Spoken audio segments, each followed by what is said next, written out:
তো আমরা সবাই অর্কিডের ভিতর ঢুকছিলাম। তো ঢুকতে ঢুকতে গাছপালা অনেক কিছু দেখছিলাম। সারিবদ্ধভাবে নারকেল গাছগুলো দেখে ভালোই লাগতেছিল, আর নতুন নতুন অনেক গাছই দেখলাম।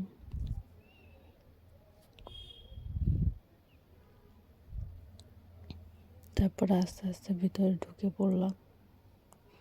ভিতরে ঢুকে দেখি সুন্দর সুন্দর লাল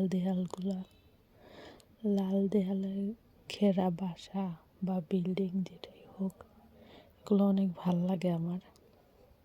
তারপরে এখানে একটা পুকুর পাড় ছিল। তারপরে সামনে যেতে যেতে দেখি এখানে লেকটাকে, যেই লেকটা মধ্যে তখন পানি ছিল না, একদম অল্প পানি ছিল।